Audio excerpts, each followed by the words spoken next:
இந்த நிகழ்வுக்கு ஏற்பாடு செய்த மக்கள் அதிகார தோழர்கள் அனைவருக்கும் முதல்கண் வாழ்த்துக்களை தெரிவித்துக் கொள்கிறேன். அடுத்தபடியாக இங்கே வருகை தந்து சிறப்புரையாற்றிய அனைத்து தோழர்களுக்கும், இன்னும் எனக்கு பின்னாக பேச இருக்கக்கூடிய அனைத்து தோழர்களுக்கும் என்னுடைய மனமார்ந்த வாழ்த்துக்களை தெரிவித்துக் கொள்கிறேன். எனக்கு முன்னாடி பேசிய வழக்கறிஞர் தோழர் அவர்கள் எஸ்ஐஆர் என்பது ஏதோ ஒரு குறிப்பிட்ட சமூகத்துக்கு மட்டுமே ஆபத்து அல்ல, ஒட்டுமொத்த இந்த நாட்டில் உள்ள அனைவருக்கும் ஆபத்தான ஒரு படிவம் தான் இந்த வாக்காளர் திருத்த படிவம் என்பதை தெளிவாக இங்க சுட்டி காட்டினாங்க. நான் உச்ச நீதிமன்றம் கேட்ட கேள்விகளுக்கு தேர்தல் ஆணையம் சொன்ன பதிலை மட்டும் ஒரு 10 பாயிண்ட் பதிவு செஞ்சு தோழர் உடைய நேரத்தினுடைய அறிவியை கருதி சுருக்கமாக நான் முடிச்சுக்கிறேன். உச்ச நீதிமன்றத்துல வழக்கு போகும்போது உச்ச நீதிமன்றம் கேட்ட கேள்விகள் என்னென்ன அப்படின்னா, ஒண்ணு, எப்ப இதுக்கு முன்னாடி 2002 எஸ்ஐஆர் நடத்தினாயா? இல்லைங்க, சரியா ஞாபகம் இல்லைங்க, சரியான பதிவு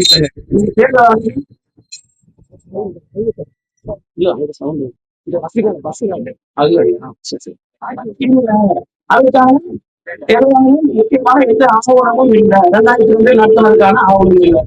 கேள்வி நம்பர் 2, ஏன் ஏற்க கூடாது? இல்லைங்க, அதெல்லாம் ஏற்க முடியாதுங்க. அப்புறம் எதுக்கு கண்ணு காது மூக்கு ஒண்ணு விடாம, அது முஸ்லிம் பெண்கள் நடந்தாங்கன்னா பின்னாடி காதை வெளியே தெரிகிற மாதிரி வை, தோடு தெரிதான வை, கையிறக வை, அதை வை, 5 கையும் 5 விரலையும் வச்சியா, அப்படி எல்லாம் எல்லாத்தையும் கேட்டாங்கல்ல, அதுவும் செல்லாதான். அதுவும் இல்லைங்க, அது ஒண்ணும் இல்லைங்க, அதுக்கு ஆதாரம் இல்லை. 2, 3வது விஷயம், பீகாரில் 65 லட்சம் பேரை தூக்குனீங்களப்பா, எந்த அடிப்படையில் எந்த ஆதாரத்தின் அடிப்படையில் தூக்குனீங்க? அது வந்துங்க அப்படின்னு அதுக்கும் பதில் இல்லை. இது நிறைய விளக்கம் இருக்கு, நான் சுருக்கமாக முடிச்சு போயிடுறேன். 4வது விஷயமாக 25 லட்சம் பேரை இறந்தவர்கள் என்று தூக்குனீங்களே, அந்த இறந்தவங்களுக்கான சர்டிபிகேட்டையோ அல்லது முக்கியமான ஆவணங்கள் பதிவு செய்த பிறகு தூக்குனீங்களா? அதற்கும் பதில் இல்லை. அடுத்தது, ஒரே முகவரியில் 944 பேர் எப்படா சேர்த்தீங்க அப்படின்னு கேட்டா அதுக்கும் பதில் இல்லை.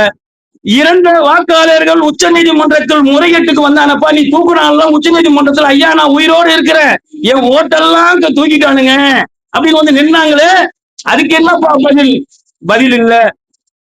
ஒரே மாநிலத்தில் பல மாநிலத்தவர்கள் வாக்களிப்பது எப்படி? ஒரு உதாரணத்துக்கு ஒண்ணு சொல்லணும்னா, அங்கங்க ஒவ்வொரு மாநிலத்துல ஒவ்வொரு டைம்ல எலெக்ஷன் நடக்குது. அவன் இங்கேயும் ஓட்டு போடுறான், அங்கேயும் போய் ஓட்டு போடுறான். நாளைக்கு இன்னொரு மாநிலத்தில் நடக்கும், அங்கேயும் ஓட்டு இருக்கும், அங்கேயும் போய் ஓட்டு போடுவான். அதுக்கு பதில் இல்லை. அடுத்த 9வது, ஜீரோ முகவரி எப்படிப்பா இருந்துச்சு? அதை விட என்னன்னா, ஜீரோ அப்பா தந்தை பேர் இல்லாம, தந்தை பேர் ஏதோ எக்ஸ் ஒய் எப்படியோ ஒண்ணு வச்சுக்கிட்டு இதெல்லாம் கொடுத்தீங்களா?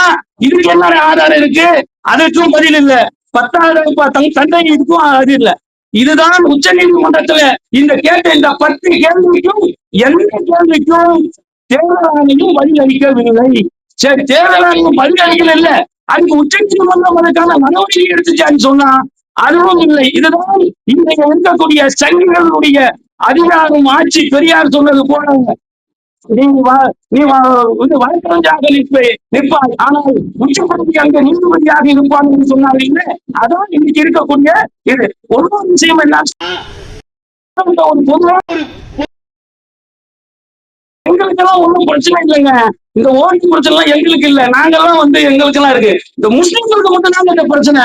முஸ்லிம்களுடைய வாக்கெல்லாம் தூக்கிடுவாங்க, அவங்களுக்கு மட்டும்தான் இது பிரச்சனை அப்படின்னு சொல்றாங்க. இப்பதான் தோழர் எனக்கு முன்னாடி சொன்னாரு, யார் யாரெல்லாம் உடைய வாக்கெல்லாம் பறிபோகும், எல்லாருடைய வாக்கும் பறி, யார் யாரெல்லாம் அவனுக்கு வாக்களிக்க மாட்டார்கள் என்று அவன் கருதுகிறானோ, யார் யாரெல்லாம் இந்த சனிப்பரிவாருடைய கூட்டத்திற்கு ஆதரவாக இருக்க மாட்டார்கள் என்று அவன் கருதுகிறானோ, யார் யாரெல்லாம் இந்த சனாதனத்திற்கு ஆதரவாக இருக்க மாட்டார்கள் என்று அவன் கருதுகிறானோ, யார் யாரெல்லாம் இந்த சனாதனத்தை தூக்கி பிடிப்பதற்கு தயங்குவார்கள் என்று அவன் கருதுகிறானோ, வாக்குகளும் பறிபோகும்.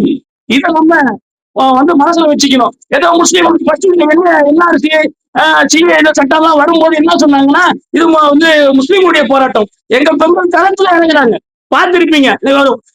பொதுவான மக்கள்கிட்ட என்ன சொல்லுவாங்கன்னா, முஸ்லிம்கள்லாம் வந்து பெண்களை வந்து வீட்டுக்குள்ளேயே வைக்கிறாங்க, அடிமைப்படுத்தி வைக்கிறாங்க. பார்த்திருப்பீங்கல்ல, இந்தியா முழுக்க வந்து நின்றது அத்தனையும் பெண்கள் வந்து நின்றாங்க. நாங்க எல்லாத்தையும் சொல்லி கொடுத்தா வச்சிருக்கோம். எங்களை நாங்கள் பாதுகாத்துக் கொள்வதற்கு எங்களுக்கு தெரியும். அதற்காக தளத்தில் போராட நாங்கள் தயாராக இருக்கிறோம். எதுவும் நடக்கும் என்பதை முன்னாடி வச்சிருக்கோம். எங்களை பத்தி சொல்றாங்க. நாங்கள் இப்போது ஆட்டை கடிச்சு மாட்டை கடிச்சு இப்ப கடைசியில மனுஷனை கடிக்கக்கூடியத இப்பொழுது உங்களுடைய ஓட்டு படி போகக்கூடிய ஒரு நிலைக்கு கொண்டு வந்து விட்டார்கள். எனவே இதை காப்பாற்றிக் கொள்ள வேண்டும் என்றால் நாம் அனைவரும் இனம், மொழி, சாதி இவைக்கு அப்பாற்பட்டு, இயக்கங்களுக்கு அப்பாற்பட்டு நாம் ஒன்றுபட்டு குரல் கொடுத்த இதற்கு விமோசனம் இல்லை. இதற்கு இறுதி தீர்வு நாம் களத்தில் இறங்கி போராடுவது என்று கூறிய உரைக்கு திரையிட்டு நிறைவு செய்கிறேன். எல்லா புகழும் என்னுடைய